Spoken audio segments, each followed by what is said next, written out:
swear nothing ever fazed me. They watch the steps that I be taking. That's why they say that I'm amazing. Been the top dog before the nonsense. I've always been a public figure. Now the frame didn't got too big because more people want to get up in it. Welcome back to the show, everybody. I'm your host, John Madsen. This is the show. This is episode 294, maybe. We've come a long ways. We're going to jump right into today's episode because this is an episode that guarantee that you guys have heard talked about before.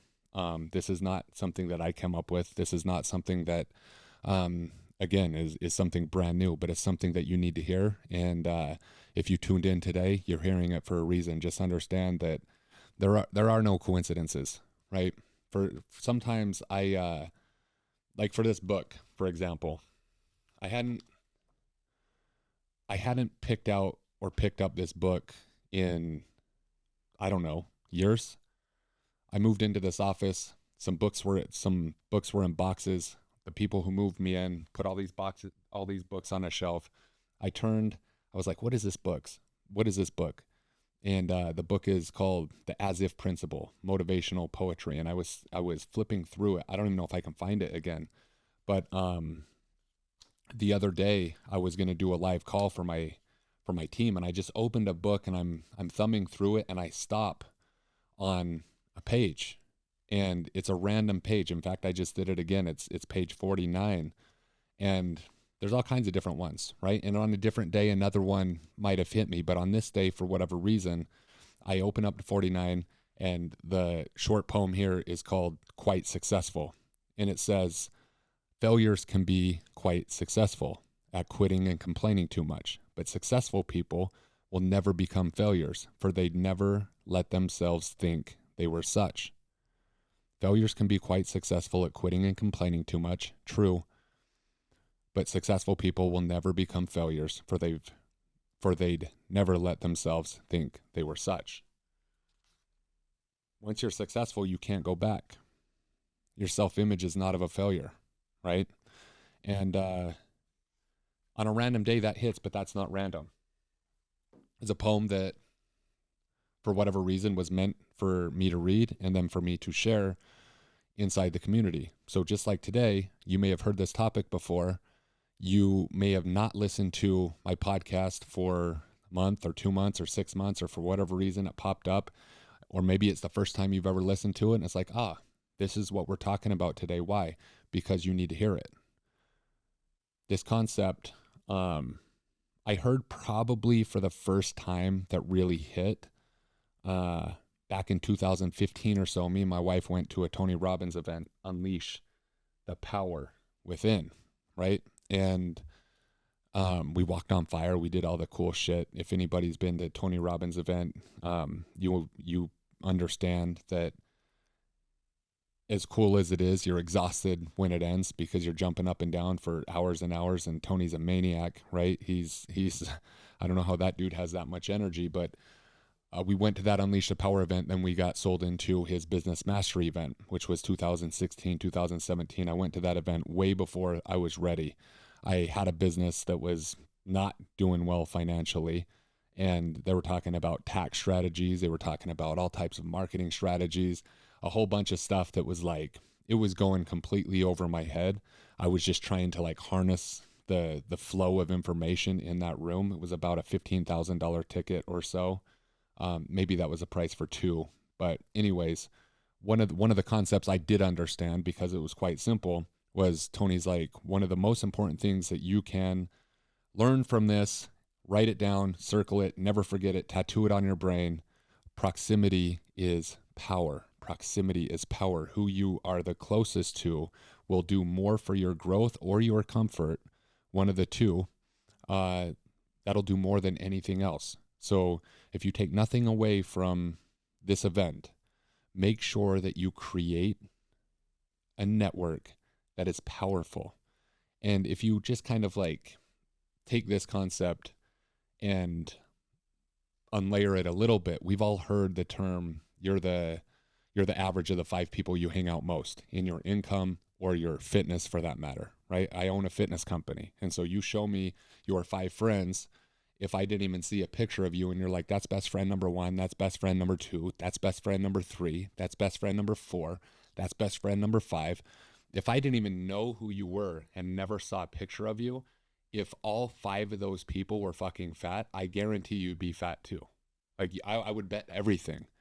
If you showed me 5 pictures of dudes and they all had 6-packs, right? And you're like, that's my, like I spend all the time I spend with these 5 people, I'd bet everything in my bank account that you'd have a 6-pack too. Makes sense, right? If you had 5 people and they were all millionaires, what are the fucking chances you'd be broke? 0 chance, right? But if you showed me 5 people that were completely broke, I promise you wouldn't be the only millionaire. So it makes sense, right? It makes complete sense. But I want to dive into this a little bit. I think there's two big mistakes that people make all the time. And I'm talking to you guys because you guys are listening to this podcast. You guys are not on the personal development journey. You wouldn't be listening to me right now if you didn't like to win. So I think there's 2 big mistakes that people who want to win make if they're not winning at the level they want to win. The first one is that too many of you guys, you take pride in being the lone wolf, right? You take pride in doing everything on your own. You take pride in going out into battle in business on your own. You take pride into being the person that can do everything yourself. But there's a reason why wolves fight in packs, right? The lone wolf mentality is kind of a myth.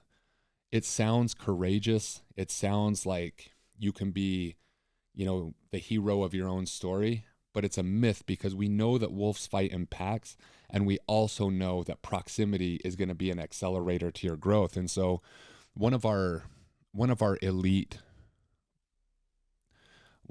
members, and elite is the top level you can get into in Superhuman. This is for guys who, if they're W-2, they do over 250K a year. And if they have a business, their annual revenue is 7 figures or above. All right. So that elite membership is like, you'd have to be in those 2 categories to be an elite. And I was talking to one of the guys, and they have a chance to fly out to Scottsdale and work out with me and hang out with the team. And we go to lunch and we talk about business and we talk about life. We talk about winning because that's what it's about. But he comes out and he said, I'm a motivated guy. I've been financially successful. I've been great at business. And even in fitness, it wasn't like I was laying on the couch eating potato chips. I was going to the gym 5, 6, 7 days a week for years. Going to the gym 5, 6, 7 days a week. I was trying to eat clean. I knew that it wasn't rocket science, but yet I found myself in this place where I was 240 pounds. And, I looked in the mirror and I'm like, I might have, 20 pounds to lose. But he's like, for whatever reason, your ad hit me at the right time. And I was tired of trying to do this thing on my own and not get the results after years of trying. I don't know where his exact words was, I don't know where I thought that fitness would be any different, that I could just venture out there and do it on my own. He said, so this gentleman joins our elite program, and in 3 months, he's down 32 pounds and he's on the verge of being fucking ripped, right? And he's like, for whatever reason, it never occurred to me that like I was my own worst enemy because I was so prideful in not getting help for this problem that if I was to just get help, it literally saved me a decade worth of work, right? So fitness might not be the conversation for you guys, but some of you guys are making the same mistake in business. Like you've ventured out into the marketplace. You're doing every single thing on your own. You have this lone wolf mentality that you're going to make it and you don't need anybody's help. And if you were just to ask the right people for help and become a part of the right group, the growth that you would experience would be exponentially fast than you to try to lone wolf your way to success. And so that is like mistake number 1 that I see winners make all the time. And mistake number 2 is their proximity to people is not a place of power. Their proximity to people is their place of mediocrity. And that just means that's another way to say that your network right now, your environment right now, the people that you hang out with, the places that you hang out, they're wildly mediocre. And for you to think that you're going to be the one person that breaks through that mediocrity to a place of greatness, you're misleading yourself, because the pole of average will pull you the fuck down. It's surrounding you, it's suffocating you. And the hard part here for people is that it's not always easy to let people go, and it's not always easy to let places go, right? Your identity sometimes is tied to your environment. Your identity is sometimes tied to the people that make up your environment. And so having to leave those two things sometimes, and I'm not saying you have to leave everybody, but if you were really to think about some of the people that you hang out most, and if you're really to think about the environment that you live in every single day, right, you would probably come to the agreement that excellence, you haven't surrounded yourself in excellence. And so in order to surround yourself in excellence, you would have to let some of those pieces go. Not always easy. So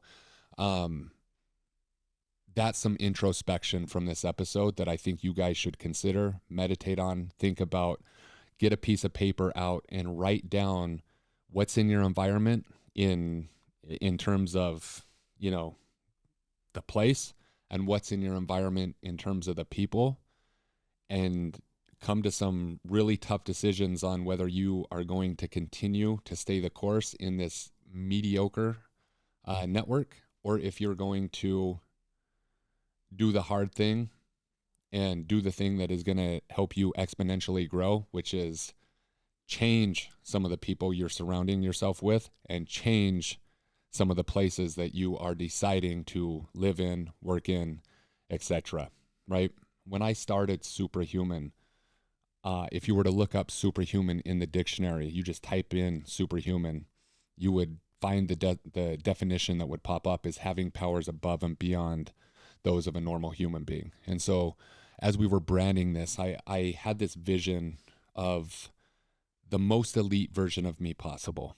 And superhuman is kind of that alter ego. Like, if I was going to live as my elite self, what does that self look like? What does that self do? How does that self operate? What are the decisions, the behaviors, and the habits that the superhuman version of John exhibits on a daily basis, right? And so there was that, but I'd never set out to create a weight loss company, right? We help people get in incredible shape, but I didn't set out to create one superhuman. I didn't start this company to create two superhumans, or I didn't start this company to create a dozen superhumans. I wanted to create a fucking community of people who were winners, because I wanted to surround myself with winners all the time. Our product that is our elite product, I created that product to just have another level of proximity for people that wanted a level up, so that they could see for themselves how powerful a powerful network could be. Because think about it, anybody that's gonna drop that kind of cash on their fitness, on their energy, on their mental well-being, they're serious. They're serious. They are serious about growth. And if I protect that group and I make it special, and I make sure that we don't let any of the wrong people in, that it's only for people who want to win and want to win really big, it's like I've created and carved out a place in the marketplace for winners to go in and feel comfortable. Because I talked about this in the last podcast, is like the friends that you have now, and I'm not saying they're bad people. I'm not saying the friends that I used to have or still have are bad people at all. But human beings are fascinating in that I feel like nobody wants you to do bad. It's like nobody in your life wants you to go lose everything and live under the bridge, right? They want you to do good. They want you to live a good life. But if you think about it and you start completely superseding in every way, in your fitness, in your health, in your money that you're making, and in the charity, and in every single way, right? I feel like people then, because we're human, there's this there's a lot of negative emotion. I'm not saying everybody has it, but there's a negative emotion of jealousy and envy, where I've experienced exponential growth before, where we've been at a level and then just completely like went next level. And I'll tell you from experience, maybe you guys have dealt with this, or maybe this is what you're kind of afraid of. My phone rang a lot less, right? Over the years, my phone rang a lot less, because I think people have the perception that like, if my life goes to this level, like I might not have time for them, I might be too good for them, or, you know, all types of different stories that they're telling themselves. And then my story is the opposite, where it's like, you know, people just lose touch, right? And they may not be ecstatic for you to be an example of what could have been possible for them if they were to pursue with the same passion and intensity what you did. And so if you create a group, though, that winning is in their DNA, they want to win as big as possible in business, they want to win as big as possible in fitness, they want to win as big as possible in life, that's not everybody in a normal environment. But if you put all those people in the same group, the power in that proximity is incredible, because those people don't just want you to do good enough so that you can remain friends and do that thing.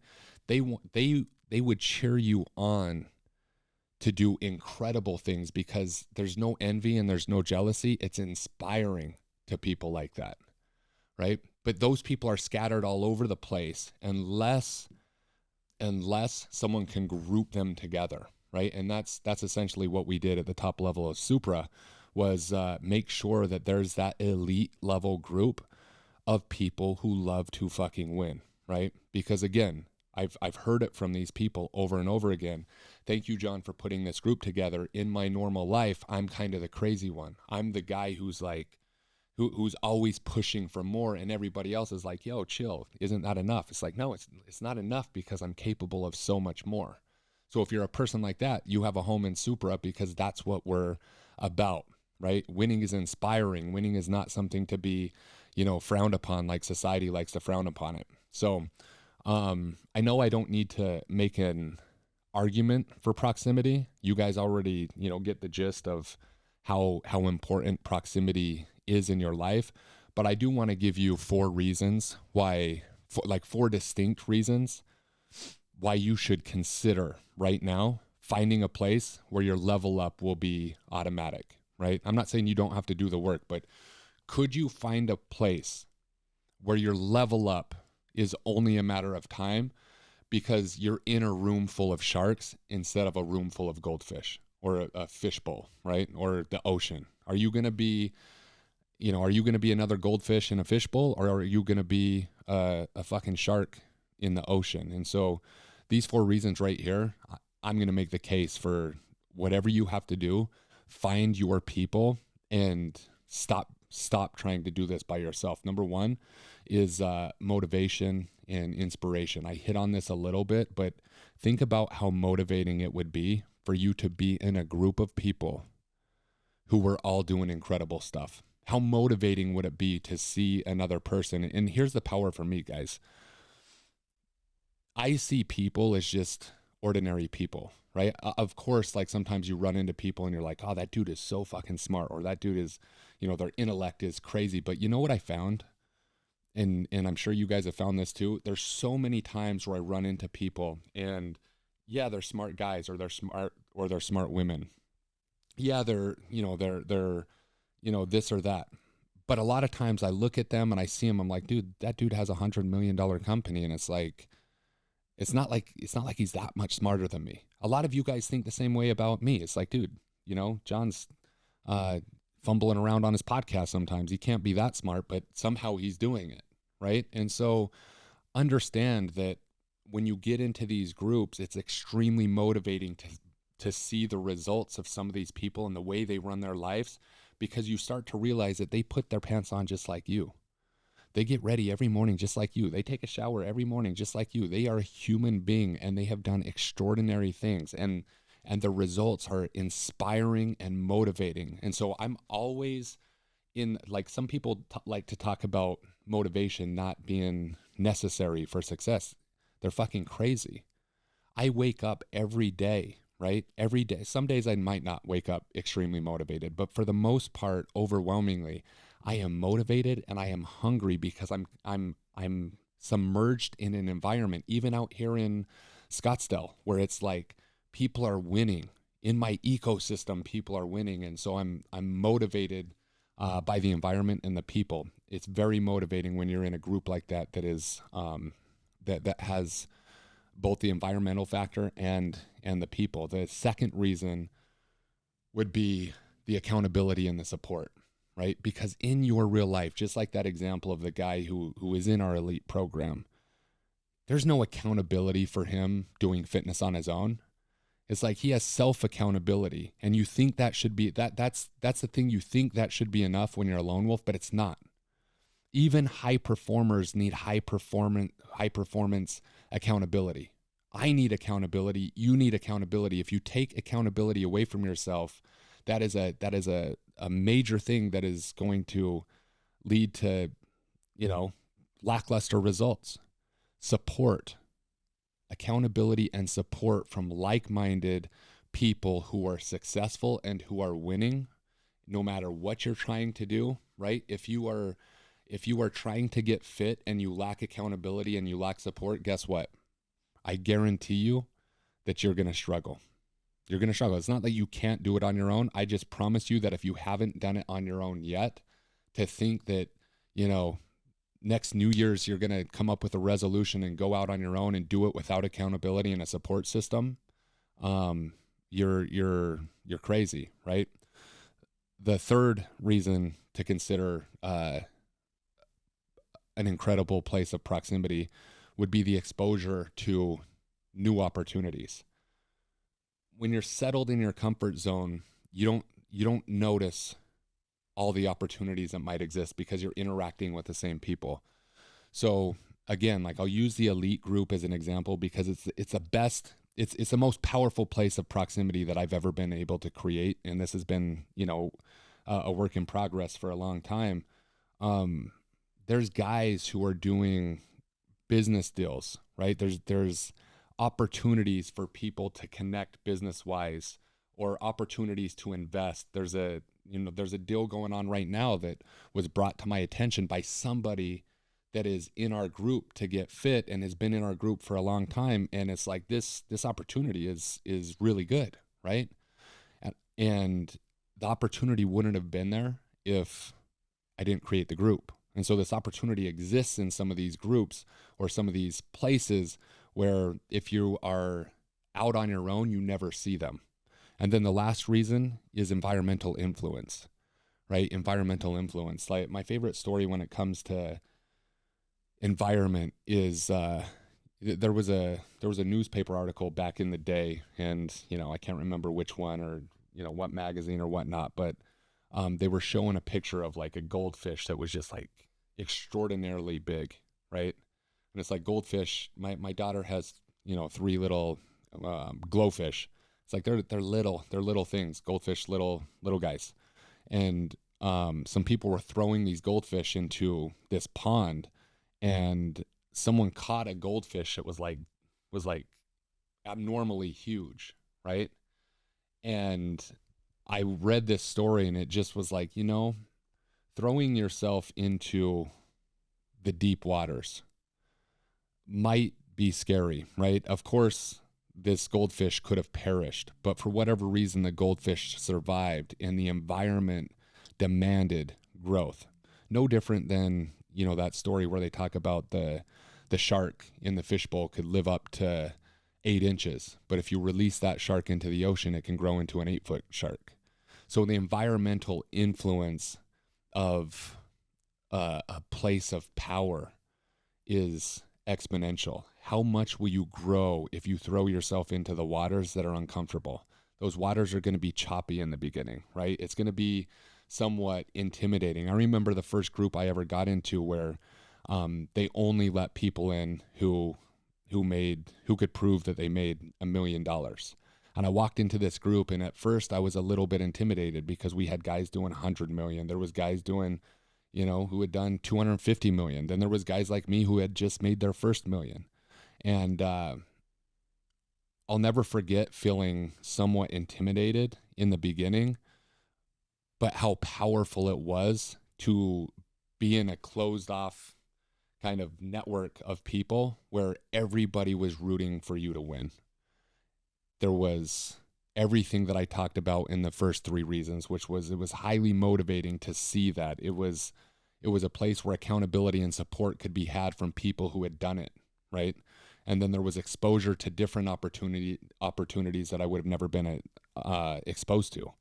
So the moral of this story for you guys is to get in the right room, get in the right environment, get amongst the right people. Stop trying to go out there and do shit on your own. Like, why would you do it on your own if it was going to cost you double the time? Why would you do something like fitness on your own that you could solve this year, but if you do it on your own, you're going to do the same shit for the next 10 years. And you're going to be like, oh shit, I should have done that 10 years ago. Why would you do business in a way where you're trying to figure it out on your own when you know for a fact that other people have done exactly what you want to do? And if you were to get in front of those people and get some mentorship, your speed to success would be incredibly faster. Proximity is power. I heard it in 2015 or 16 from Tony Robbins, and it's never been truer today. Get in a room that's going to help you win and get there fast. We'll talk to y'all next week.